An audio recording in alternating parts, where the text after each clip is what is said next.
Things are looking up. Please rise in body or spirit as you're willing or able for our opening hymn.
Please remain standing as we recite our covenant and Chrissy lights our chalice. We covenant to embrace one another in community, to welcome all with an open heart and generous spirit, seek to understand others with grace and patience, speak our truths bravely and respectfully, and create space for all to be heard, acknowledged, and valued. Please greet your neighbors at this time.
I welcome you to this place of compassion and caring and openness, which embraces diversity and thrives on it, where everyone here contributes to the life of this congregation in their own unique way and is important in their own way.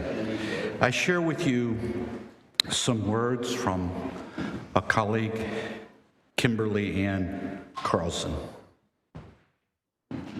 It is not by chance that you have arrived here today. You have been looking for something larger than yourself. Inside of you, there is a yearning, a calling, a hope for more, a desire for a place of belonging and caring. Through your struggles, someone nurtured you into being, instilling a belief in a shared purpose, a common yet precious resource that belongs to all of us when we share. And so you began seeking a beloved community, a people that does not put fences around love, a community that holds its arms open to possibilities of love, a heart home to nourish your soul and share your gifts. Welcome home. Welcome to worship. May we remain seated for our centering song.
We gather in community each Sunday. In community, we find that our burdens are carried together, our sorrows can be shared, our celebrations of our joys can be amplified. In our service, we offer a time for reflecting on joys and sorrows by dropping a stone into a bowl of water. Folks on Zoom can share their joys and sorrows in the chat. Folks in person can have a joy or sorrow shared on the screen next week by emailing it to caring@uucdc.org. At this time, all are welcome to participate in the ritual of the sharing of joys and sorrows.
As many or most of you or all of you know, this week, Damien Hawker, the grandson of Joe and Suzanne, who are involved in this church,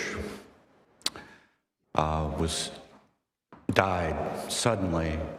It was a tremendous shock.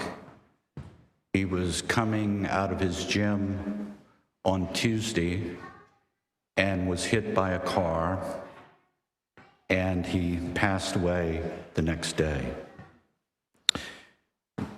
Some have asked me what could they do to help, and I would just encourage everyone to be mindful that this is a week where the family is going to be very engaged in preparing for the memorial service and absorbed with many cares and details of what must occur. I encourage each of you, to the extent you are able and free, to attend the memorial service this coming Saturday at 11. And I would also encourage you to remember Joe and Suzanne and Elizabeth and Doug in the days after the memorial service, where a need for care may also be very great. I'd like to drop a stone in the water in honor of Damien and all those who knew and loved him.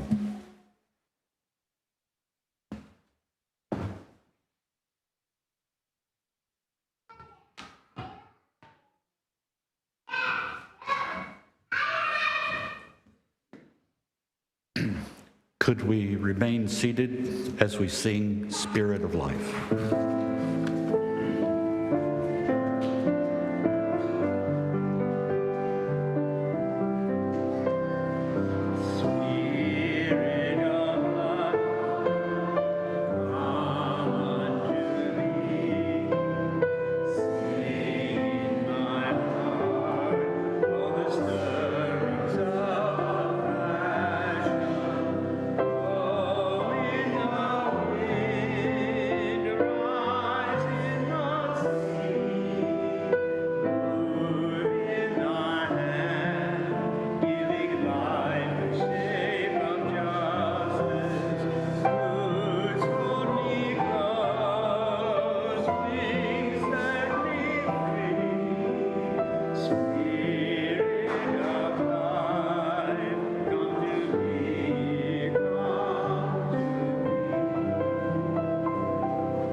An important part of the life of the congregation is making folks aware of the opportunities to serve in the congregation. And I would like to invite Tom to come forward to share with us a testimonial about the RE program.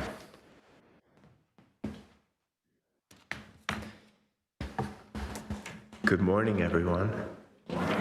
My name is Tom Ammon, and I am here to share with you what my experience has been as an RE teacher here at UUCDC.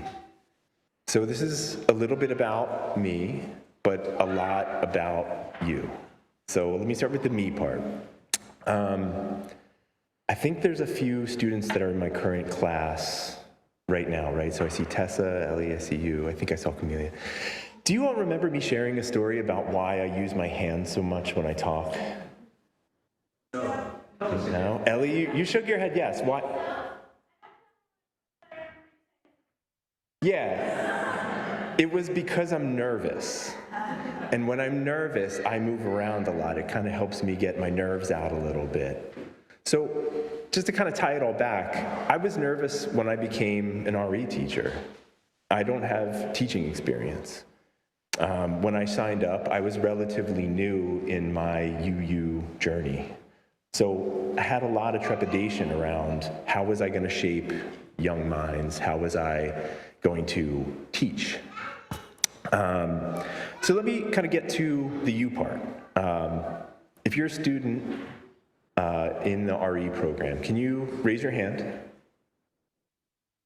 All right. I want you to either give your nearest neighbor a high five or give yourself a self-high five. You all are awesome. I think every week that I teach RE, I take something maybe more from you than you do from me. I've learned so much from you all as students here at RE that every week my life is enriched. So thank you for being so awesome. If you're a caregiver of a student of RE, raise your hand. Give yourself a high five, or your nearest neighbor.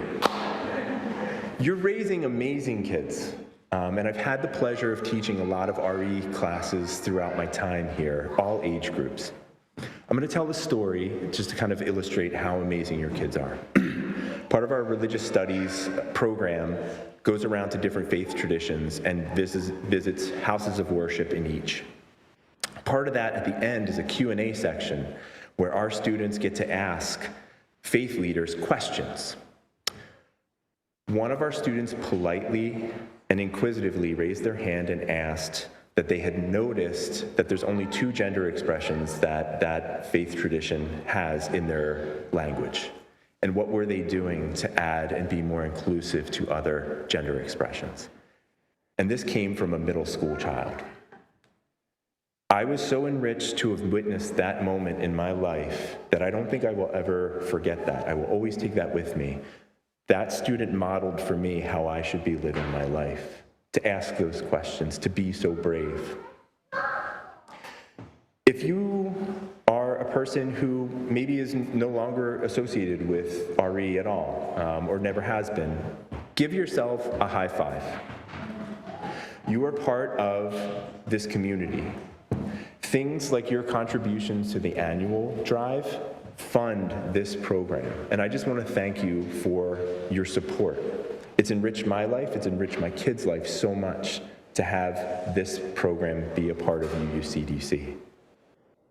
And then lastly, if you're a church staff member, raise your hand, give yourself a high five. Thank you for everything that you do to keep this operational and running. It's not lost on me how much work this is to create a curriculum K through 12 to teach kids about our values every day. So thank you so much. If you're thinking about signing up for RE, do it. No matter how busy my life is, no matter how crazy things are outside of church, every minute I have spent being a part of RE has enriched my life so much. Please see Chrissy, Leah, check the church email. There's a sign up there as well. If you're thinking about it, it is the best time you can spend on this planet, I promise. Thank you so much for listening.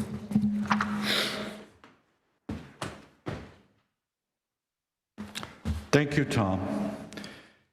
As we take our offering, please be mindful that this month's Share the Plate is with the Worthy Now Ministry, a ministry to the incarcerated that is sponsored and guided by the Church of the Larger Fellowship. Thank you for your generosity.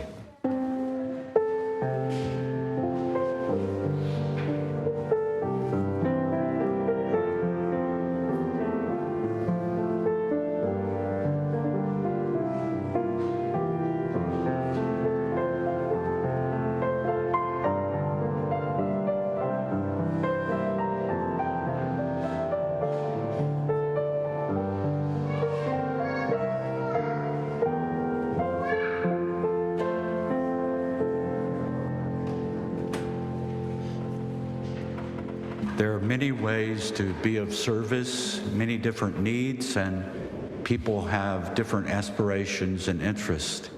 And I'd like to call Sharon to come forward at this time to share with us one set of opportunities to serve.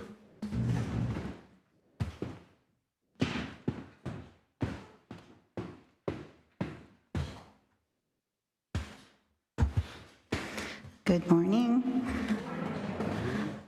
My name is Sharon Victorn, and I am the leader of the Media Food Bank team, which is part of the UUCDC's Social Justice and Outreach Council. We're on the outreach side. Our work is a little bit different from those people who are working for social justice through UU Justice PA and local government programs. They are trying to make systemic changes, and we are buoying the population until that occurs. So we have some recent statistics that show that 10% of the families in Delaware County are actually living below the poverty line. That means about 40,000 people in Delaware County are food insecure. So programs that we support, like the food bank at First Church Media, are essential right now. During worship services several weeks ago, all of the social justice leaders told you what we do to support the community, and our group provides 50 pounds each of potatoes, onions, and carrots every Thursday to the food bank, and deliver any donations that you leave in the big box in the lobby, or any financial donations that you make for the food bank, we pass on to them as well. But what we didn't talk about is why. That was the what we do. We didn't talk about the whys. So the easy answer to the whys is most of us are involved because we believe in UU's first two principles: the inherent worth and dignity of every person, justice, equity, and compassion in all of our human relationships. Each person is worthy and needs to be treated equitably, and each person has an inner light that needs to be nurtured. No one deserves to go hungry, especially in a country like ours, which is one of abundance. So we're involved because food security is really a solvable problem. But there's more. I'm personally involved because while I care about meeting the nutritional needs of all people, I'm especially concerned about meeting the needs of children. In the fall of 2018, I retired from full-time work as a school administrator and worked as a volunteer at a daycare and preschool center in Chester. The children came to that center hungry, and if it wasn't for the breakfast, lunch, and snack we provided, they would have gone home hungry as well. No one brought a lunch.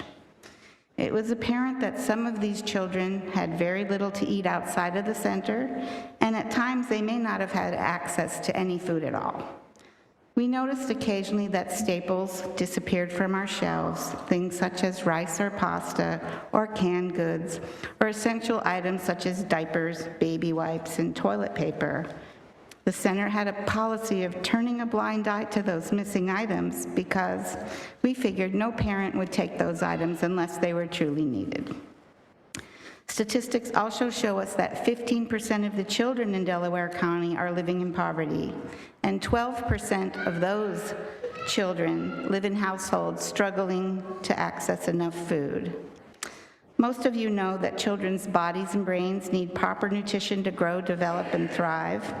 And in a classroom setting, children can't concentrate, listen, or cooperate when they're hungry. And that applies to all children, not just those with food insecurity.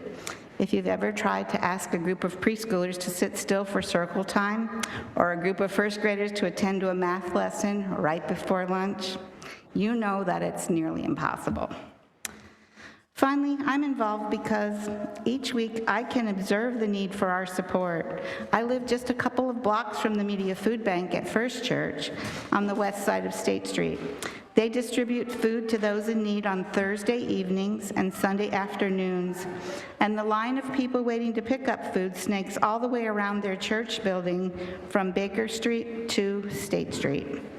The line has grown longer since the pandemic and post-pandemic cutbacks in government programs. Over 165 of our local families rely on this particular food bank each week to make up for shortfalls in their budgets. It's my hope that someday systemic changes will offer more support to families, like free childcare and a livable wage, which will reduce the need for the services the food bank provides. There are things that you can do to help support the families dealing with food insecurity. And a simple one is, beginning today until the end of the month, our team is holding the Spring Food Drive.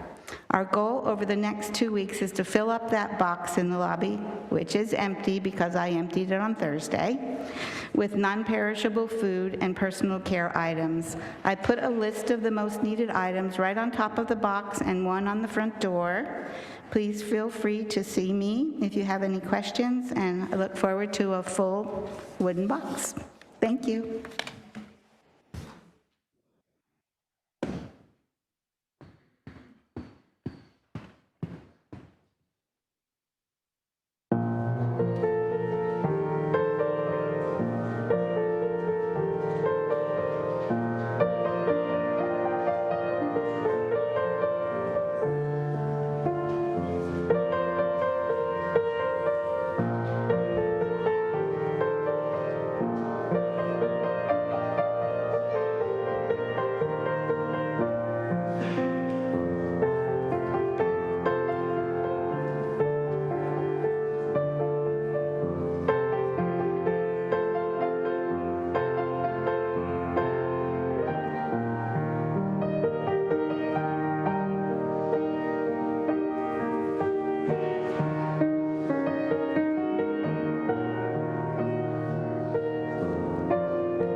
I don't have a box today.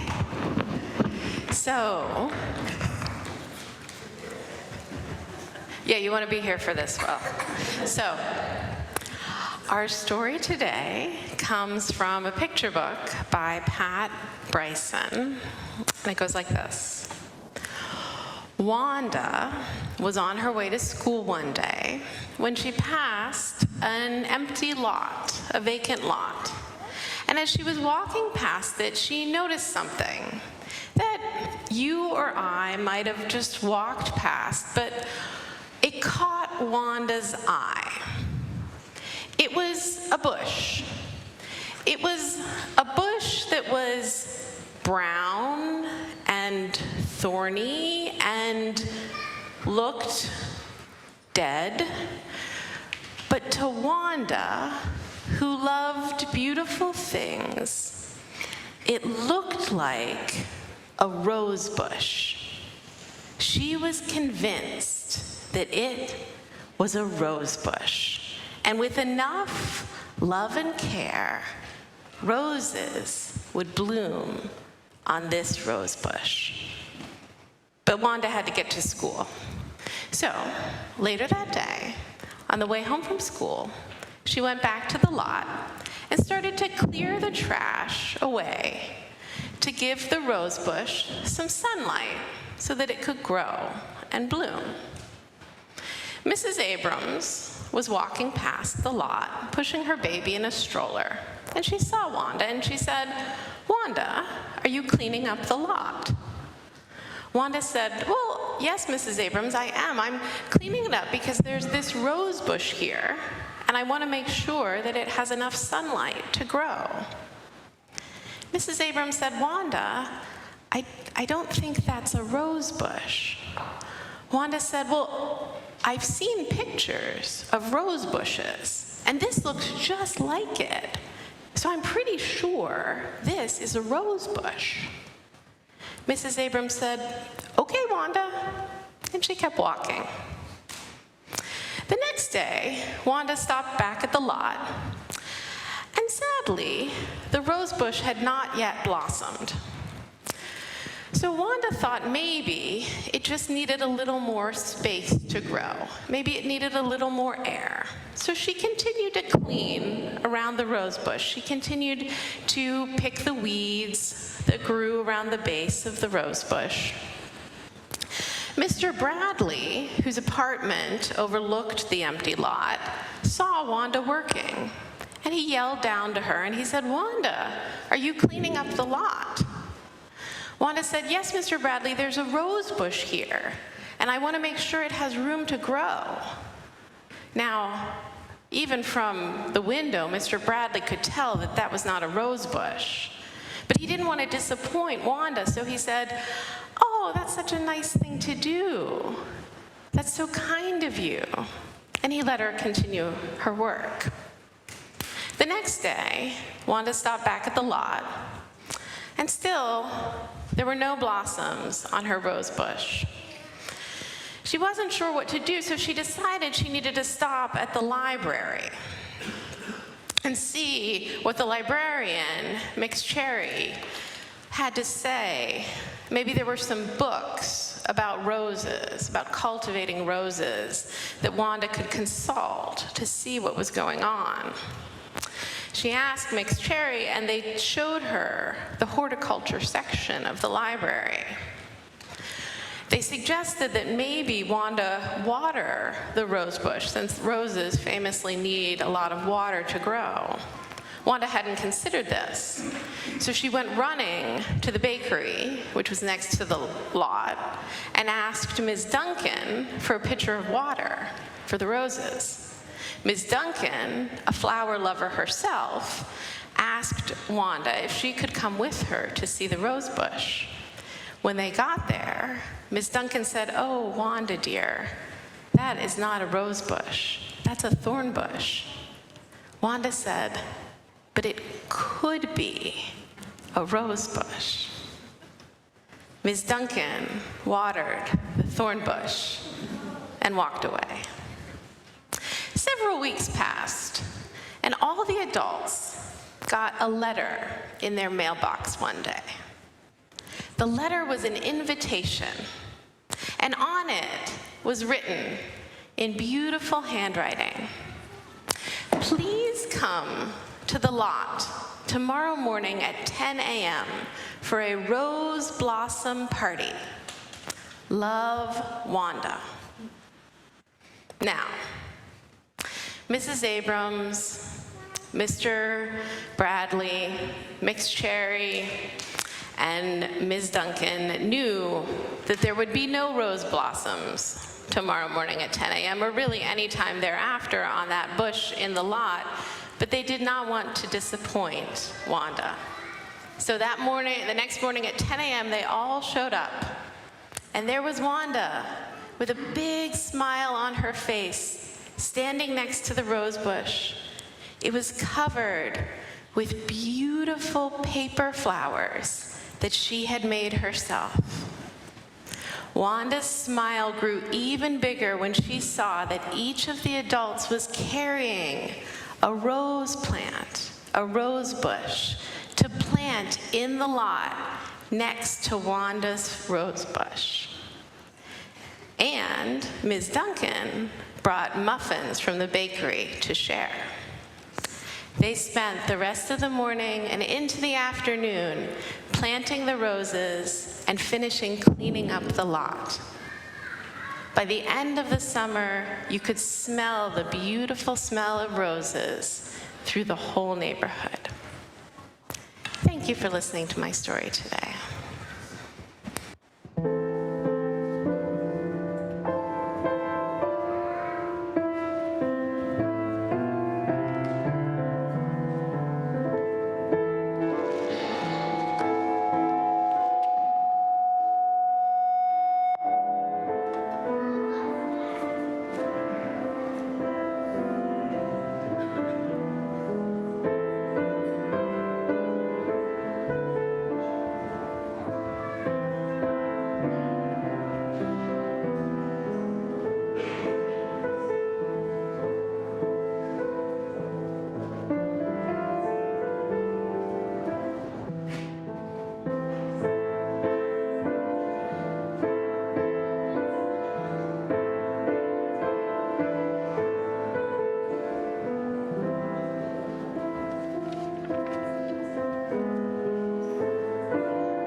Can you hear me okay?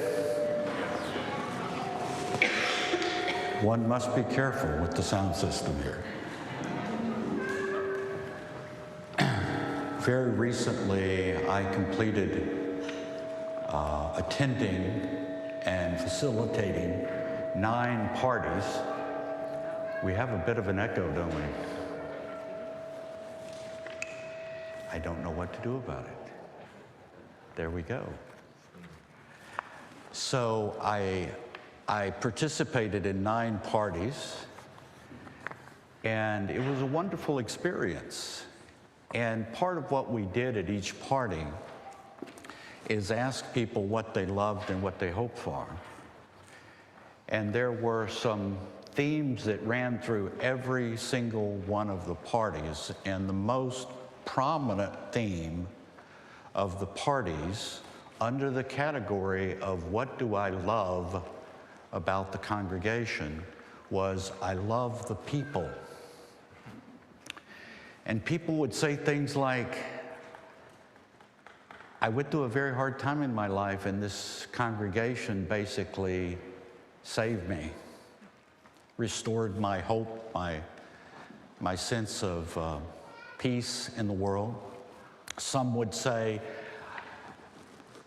I can walk into this sanctuary and it's almost like a magical feeling I feel because I'm surrounded by people I know accept me and I can trust them. And on and went. And I also noticed another pattern, which is the longer a person had been a member of the congregation, the deeper was their passion about saying, these people mean so much to me. And yet, you might be shocked and surprised, but also that group of people that I met with in each party had differing opinions about certain things. And some said, I wish our church could be more accepting of children and more adaptive to children. And some said, I wish more older adults could teach in the RE program. And some said, I wish our congregation could be more engaged in social action work and help us find ways to do that. And some people had different ideas about what the church meant, and some people didn't even like the word church. So do you see there was quite a bit of diversity?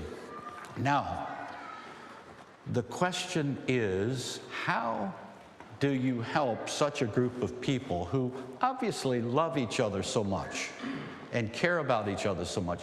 How do you help them affirm their unity amid their diversity? Chrissy, do you know how that might be? I don't know that I know the answer. I don't know if my mic is on. I don't think it is. Nope.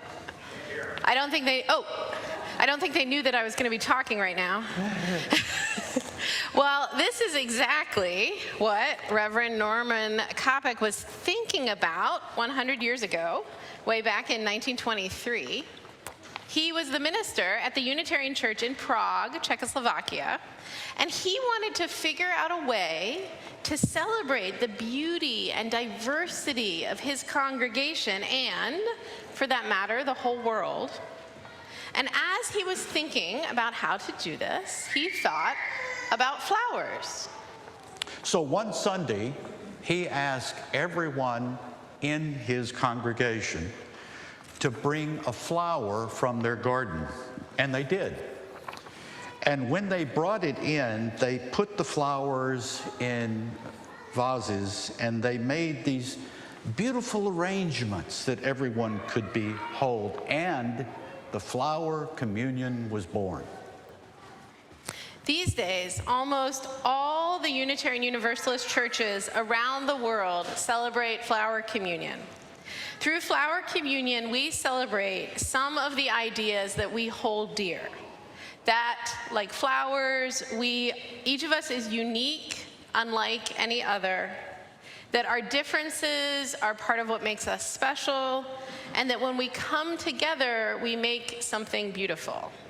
When the Nazis took control of Prague in 1940. It was not long before they found that the good Reverend had ideas that were not permissible under Nazism. He was sent to a concentration camp and subsequently lost his life there. But although he died, his ideas, some of them at least, live on in this ceremony that we are about to partake of. So we begin our flower communion with the blessing of the flowers, using the words that Dr. Kopic himself wrote. Please join me now in prayer.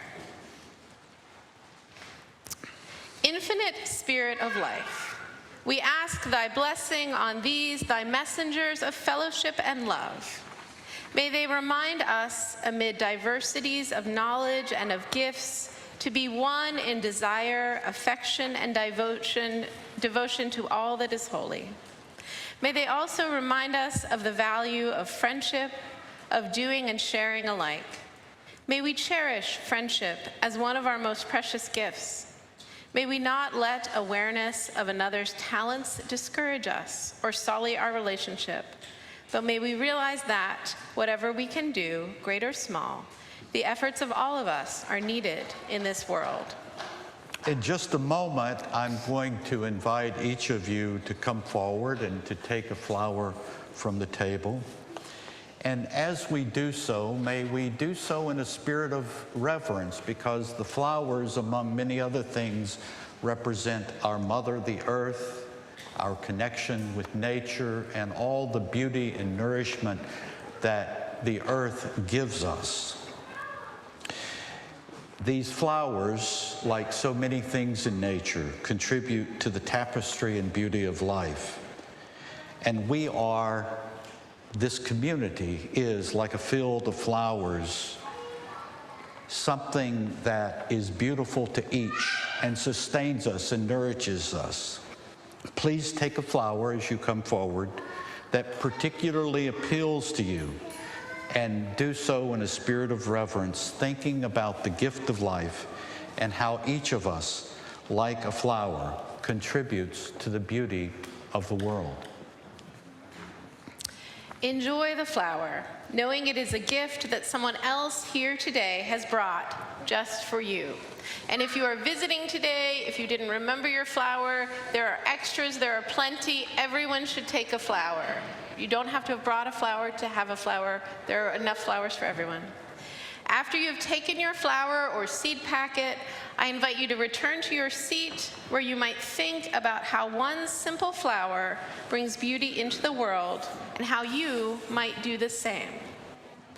At this time, we'll ask you to come forward from the side aisles, so from the sides, and then go back to your seats from the center aisle. Let us share quietly in this Unitarian Universalist ritual of beauty and love.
You now hold a precious gift in your hand. It is a gift of life. The seeds are meant to be sown and the plants and flowers to be enjoyed for their beauty. May you take this gift home and enjoy it and remember what it symbolizes for yourself and those present here.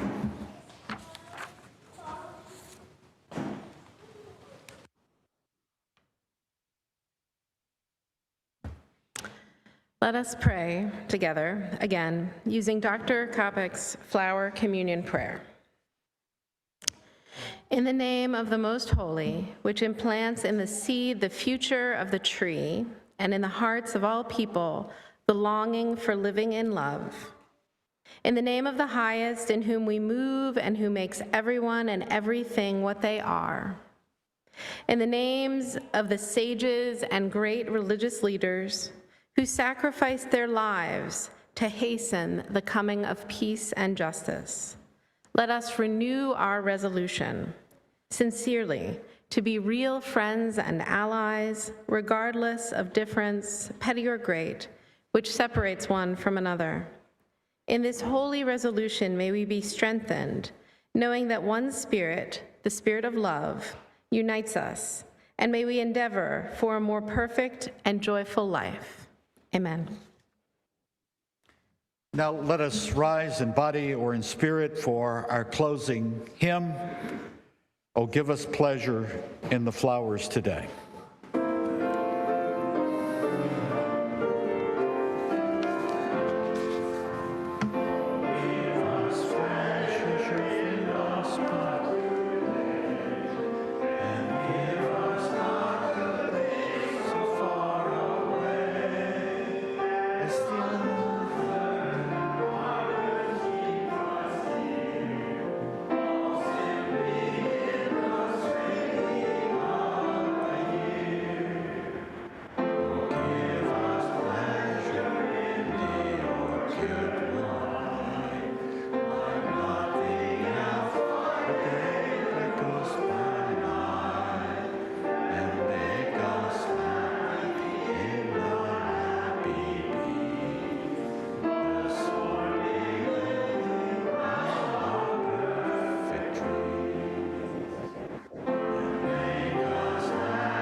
Please be mindful that 10 minutes after this service, we'll have a Q&A session with myself and the board president for anyone who would like to talk about the ministerial search process.